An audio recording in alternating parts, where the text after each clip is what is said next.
તો આ વિડીયોમાં આપણે એન્જિનિયરિંગ મિકેનિક્સ જે છે તેના MCQ જોવાના છે. તો પહેલાં MCQ જોઈએ તો the term force may be defined as which produce or tend to produce, destroys or tend to destroy the motion.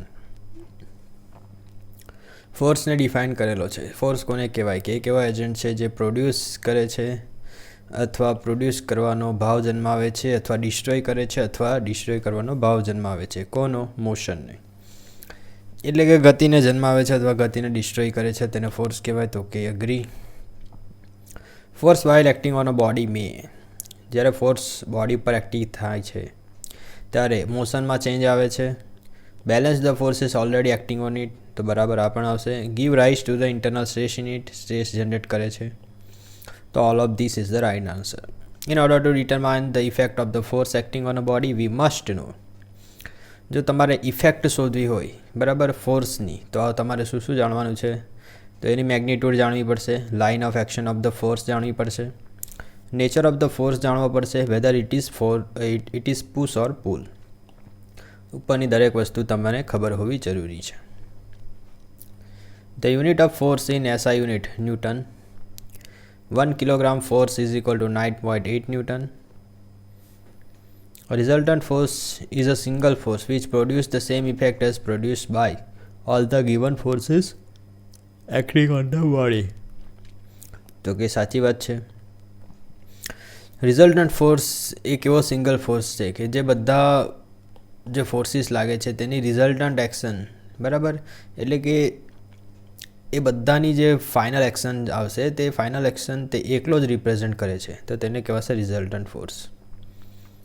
Process of finding out the resultant force is called. જો resultant force find out કરવાની જે process છે તેને કહેવાશે composition of forces. Resolution of forces કોને કહેવાશે? તો ધારો કે આ એક ફોર્સ આ ડાયરેક્શનમાં લાગે છે, હોરિઝોન્ટલ સાથે એંગલ 30 છે, તો એને વર્ટિકલ અને હોરિઝોન્ટલ કમ્પોનન્ટમાં ડિવાઇડેડ કરવાની ઘટનાને રિઝોલ્યુશન ઓફ ફોર્સીસ કહીશું. જ્યારે કમ્પોઝિશન ઓફ ફોર્સીસ એ રિઝલ્ટન્ટ ફાઇન્ડ આઉટ કરવાની પ્રોસેસ છે. The algebraic sum of the resolved parts of a number of forces in a given direction equal to resolved part of their resultant in the same direction is known as principle of resolution of forces. Principal of resolution of forces શું કહે છે કે કોઈ પણ એક force હોય તેના resolution કરેલા પાર્ટ્સ હોય in a given direction is equal to the resolve part of their resultant. એટલે કોઈક એક પોઈન્ટ પર ઘણા બધા ફોર્સ લાગતા હોય એ બધા ફોર્સીસને તમે રિઝોલ્વ કરી દો એટલે કે વર્ટિકલ હોરિઝોન્ટલમાં તમે ડિવાઈડ કરી દો અને પછી તેમનું સમ કરો એટલે કે સરવાળો કરો. તો તે સરવાળો જે રિઝલ્ટન્ટ આવેલો હશે તે રિઝલ્ટન્ટના રિઝોલ્યુશન કરેલા ફોર્સીસ છે એટલે સિગ્મા હોરિઝોન્ટલ સિગ્મા વર્ટિકલ જે ફોર્સીસ છે તેના જેટલો થશે. તો તેને કહેવાશે principle of resolution of forces. Vector method for the resultant force is also called polygon law of forces. Resultant force શોધવાની જે વેક્ટર મેથડ છે આવી રીતના તમે રિઝલ્ટન્ટ ફોર્સ શોધો બરાબર. આ જે ક્લોઝિંગ હોય તે આપણી રિઝલ્ટન્ટ થશે. તો એ જે મેથડ છે પોલિગન લો ઓફ ફોર્સીસ કહેવામાં આવે છે.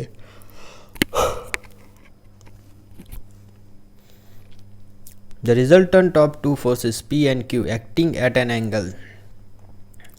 બે ફોર્સ લાગતા હોય P અને Q બરાબર acting at an angle theta. તો તમારે રિઝલ્ટન્ટ શોધવો હોય તો તેના માટે આ રીતે શોધવાનું અને આ જે છે ટ્રાયેંગલ લો ઓફ ફોર્સીસ આવશે તો તેના આધારે આ રિઝલ્ટન્ટ મળશે. પરંતુ એનાલિટિકલ શોધવું હોય તો આ સૂત્ર છે P² + Q² + 2PQ cos θ બરાબર. હવે તમને અહીંયા પ્લસ છે કે માઇનસ છે ઘણીવાર કન્ફ્યુઝન થશે બરાબર. તો ધ્યાન રાખજો બરાબર. આપણે આ રીતે શોધતા હોઈએ છીએ રિઝલ્ટન્ટ. પરંતુ તમને જ્યારે આ ડિરાઈવ કરતા હશો ને તો એક વખત ડિરાઈવ કર્યું હશે ત્યારે તમને ખબર હશે કે તમે કંઈક આ રીતે આને લંબાવતા હોય છે બરાબર. હવે લંબાવતા હોય છે ત્યારે આ જે છે P છે, આ જે છે Q છે, પરંતુ આ જે આવશે એ થશે Q cos θ થશે. હવે આ આખો કાટકોણ ત્રિકોણ તમારે કન્સિડર કરવાનો હોય છે બરાબર આખો. તો એમાં તમારી આ સાઈડ જોઈ, આ સાઈડ જોઈ, આ સાઈડ જોઈ, અને અહીં તમે શું જોયું? એક જ મિનિટ, હું બોલ પેન લઈ લઉં. બરાબર, આ પી લીધું, આ ક્યુ લીધું, આ સાઈડ લીધી. હવે આને કાટકોણ ત્રિકોણ બનાવી દેવાનું હોય છે. તો આ ક્યુ છે, આ પી છે. આ ક્યુને આ થીટા સાથેનો એંગલ ગણશું તો આવશે ક્યુ કોસ થીટા, અને આ આવશે ક્યુ સાઇન થીટા. હવે આખી આ બાજુ લેવાની હશે તો એ બાજુ કેટલી થશે? પી પ્લસ ક્યુ કોસ થીટા થશે. ઉપરની ક્યુ સાઇન થીટા થશે. તો આ જે રિઝલ્ટન્ટ આર છે તે તમને મળી જશે. કેવી રીતના મળશે? આ આખાનો સ્ક્વેર વત્તા ક્યુ સાઇન થીટાનો square is equal to r square. અને સામેની બાજુ આપી દેશો અને છૂટા પાડશો તો તમને આ સૂત્ર મળશે. તો આમાં સૂત્રમાં શું ધ્યાન રાખવાનું છે કે પ્લસ આવે છે વચ્ચે. પ્લસ કેમ આવ્યું તે ખબર પડી? કેમ કે આ પી છે અને આ ક્યુ કોસ થીટા છે, તો એ બંનેનો સરવાળો થશે એટલે ત્યાં આવશે પ્લસ. કન્ફ્યુઝન નહીં થવું જોઈએ કે માઇનસ આવે છે એવું, બરાબર? એના કારણે મેં થોડુંક ડિટેલ્સમાં જણાવ્યું. If the resultant of two forces P and Q acting at an angle theta make an angle alpha with the force P, then P અને Q થીટા એંગલ પર એક્ટ કરે છે અને આલ્ફા એંગલ બનાવે છે P ફોર્સ સાથે. કોણ બનાવે છે? રિઝલ્ટન્ટ. તો તે સમયે તમારું resultant tan alpha is equal two Q sine theta, એટલે કે આ સામેની બાજુ થશે ને આ પાસેની બાજુ થશે. હમણાં જ આપણે ટ્રાયેંગલ જે જોયો એ જ ટ્રાયેંગલની વાત કરી રહી છે. આ પી છે, અહીંયા શું જોયું હતું? ક્યુ કોસ થીટા, અહીંયા હતું ક્યુ સાઇન થીટા. તો આ જે આખો કાટકોણ ત્રિકોણ બન્યો છે અહીંયા, તેમાં તમે જોઈ શકો છો ક્યુ સાઇન થીટા. આ જે છે આલ્ફા એંગલ છે જે રિઝલ્ટન્ટ આર બનાવે છે પીની સાથે. તો tan alpha is equal to Q sine theta divided by P plus Q cos theta. If the resultant of two forces P and Q acting along the straight line but in opposite direction. P અને Q એક જ straight લાઇનમાં લાગતા હોય પરંતુ વિરુદ્ધ ડાયરેક્શનમાં લાગતા હોય તો P માઇનસ Q થશે. કેમ કે P જે છે મોટો છે એવું જણાવ્યું છે. Two forces equal forces P making angle theta is given by, તો એ આપવામાં આવશે 2P cos થીટા બાય 2. બરાબર. રિઝલ્ટન્ટ આર, તેમાં આ જે સૂત્ર જોયું, આ સૂત્ર, તેની અંદર તમે વેલ્યુ મૂકી દેજો. આ પી સ્ક્વેર, આને પણ પી સ્ક્વેર કહી દેજો. અહીં પણ થશે 2P સ્ક્વેર, અને મેકિંગ એંગલ થીટા જ છે તો કોસ થીટા. બરાબર. તો અહીં 2P સ્ક્વેર નીકળી જશે કોમન, અને 1 પ્લસ કોસ થીટા બચશે. તો સોલ્વ કરશો તો આવી જશે value 2P cos theta by 2.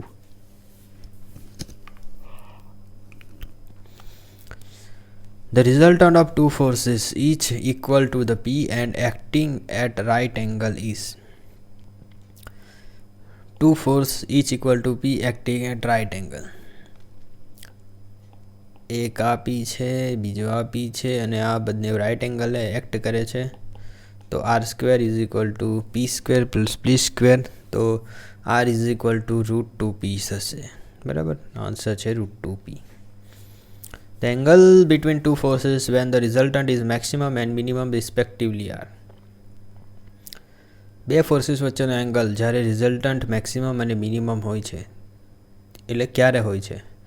તો તમને ખબર છે સૂત્રમાં આવે છે કોસ થીટા. જ્યારે થીટા બરાબર 0 હશે ત્યારે કોસ 0 બરાબર 1 થશે, એટલે કે વેલ્યુ તમારી મેક્સિમમ આવશે. અને કોસ 90 બરાબર 0 થશે તો તે સમયે તમારી વેલ્યુ 0 આવશે, એટલે કે મિનિમમ થશે.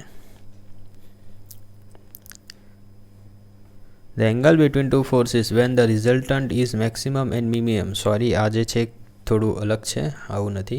એક જ minute. The angle between two forces when the resultant is maximum and minimum. Okay. ધારો કે આ P ફોર્સ છે, આ Q ફોર્સ છે. હવે એક જ મિનિટ. ઓકે. P ફોર્સ છે, Q ફોર્સ છે. હવે રિઝલ્ટન્ટ જે છે તે બંને સેમ જ ડાયરેક્શનમાં હશે, એટલે કે થીટા બરાબર 0 હશે. અહીં જોઈ શકો છો આ P પણ એક જ ડાયરેક્શનમાં જ. ક્યુ પણ એક જ ડાયરેક્શનમાં છે. તો એટલે કે બંને વચ્ચે થીટા જે છે એંગલ 0 છે. તો એ સમયે તમારો જે રિઝલ્ટન્ટ આર આવશે તે મેક્સિમમ આવશે. હવે બીજું, પી આ ડાયરેક્શનમાં છે અને ક્યુ આ ડાયરેક્શનમાં છે. તો તમે જોઈ શકો છો પી આ ડાયરેક્શનમાં તો આપણું રિઝલ્ટ થશે પી માઇનસ ક્યુ, એટલે કે મિનિમમ આવશે. આ બંને વચ્ચેનો એંગલ કેટલો છે તો કે 180 ડિગ્રી. એટલે કે મેક્સિમમ માટે એંગલ 0 ડિગ્રી, મિનિમમ માટે એંગલ આપણે જોઈ શકીએ છીએ કેટલો 180 degree. If the resultant of two equal forces has the same magnitude, either of the forces, then the angle between the two forces is. Resultant of two equal forces has the same magnitude as either of the forces, then the angle between two forces is. બરાબર. અહીં તમને એમ કહેવામાં આવ્યું છે કે બે equal force છે અને તેમનો જે રિઝલ્ટન્ટ છે તે બંને ઇક્વલ ફોર્સ જેટલો જ છે. બરાબર. તો એમના વચ્ચેનો એંગલ શોધવાનો છે. એટલે કે ધારો કે આ પી છે, આ બીજો પી છે, બંને ઇક્વલ જ છે અને એનો રિઝલ્ટન્ટ જે છે એ આર તે પણ પી જેટલો જ છે. તો આવું ક્યારે શક્ય બને? તો રિઝલ્ટન્ટનું ફોર્મ્યુલા તમને ખબર જ છે, p square plus p square plus 2p² cos theta. R is equal to p થવા માટે તો આપણે મૂકી દઈએ r is equal to P.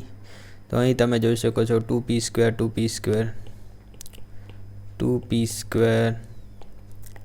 cos theta. આ બાજુ આવી જશે p² 2p² cos થીટા નહીં આવશે, 1 + cos થીટા, 1 + cos થીટા થશે. p² જતા રહ્યા. અહીં આવશે 2 છેદમાં જશે તો 1/2 - 1 is equal two cos theta. તો cos theta is equal two શું થશે? 1/2 cos થીટા ક્યારે થશે? જ્યારે theta is equal two 60 degree હશે ત્યારે. તો તમને આન્સર મળી ગયો.